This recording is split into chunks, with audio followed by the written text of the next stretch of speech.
आप एक स्टार्टअप के ओनर हो और आप नोटिस करते हो कि पीक बिजनेस आवर्स में जो आपका एप्लीकेशन है उसमें लेटेंसी आ जाती है, कुछ रिक्वेस्ट जो है वो टाइम आउट होने लगती हैं और कभी कभी आपका पूरा सर्वर क्रैश हो जाता है। तो आपको पता है कि आपको अपने सर्वर को स्केल करने की ज़रूरत है। अब जो स्केलिंग है वो होती है दो टाइप की, एक होती है वर्टिकल स्केलिंग और दूसरी होती है हॉरिजॉन्टल स्केलिंग। ये दोनों क्या होती हैं वो समझते हैं। अभी के लिए मान लेते हैं कि जो मेरा सर्वर है वो ये फ़ोन है और सारी की सारी रिक्वेस्ट मेरे इस फ़ोन पे प्रोसेस हो रही हैं। तो क्योंकि मुझे पता है कि मेरे पीक बिजनेस आवर्स में ये फ़ोन उस लोड को नहीं संभाल पा रहा, तो हो सकता है कि मैं इस फ़ोन को फेंक दूँ और किसी और फ़ोन को यूज़ करूँ जो कि एक फ्लैगशिप फ़ोन है जिसकी कंप्यूटेशन पावर बहुत ज़्यादा है। इस केस में मैं अपने पीक लोड को आराम से मैनेज कर पाऊंगा। और इसका जो डिसएडवांटेज है वो ये हो सकता है कि जो मेरी रिक्वायरमेंट है वो क्या पता इतनी ज़्यादा हो कि कोई ऐसा फ़ोन या कोई ऐसा कंप्यूटर ही ना बनाओ जो उसको अकेला मैनेज कर पाए। जो दूसरी टाइप की स्केलिंग थी उसका नाम था हॉरिजॉन्टल स्केलिंग। उसमें क्या होता है कि मेरे पास पहले सिर्फ एक कंप्यूटर था या एक फ़ोन।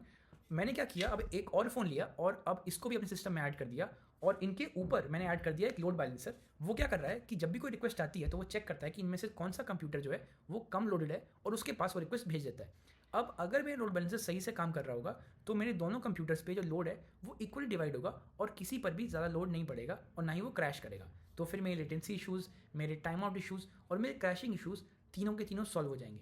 पर एक इशू है इसमें कि जो मैंने एक्स्ट्रा चीज़ ऐड करी वो थी वो लोड बैलेंसर, और हो सकता है उसके साथ साथ मुझे और भी चेंजेस करने पड़े ताकि मैं अपनी इन दोनों जगह पे जो रिक्वेस्ट हैं उनकी कंसिस्टेंसी को मेंटेन कर सकूँ।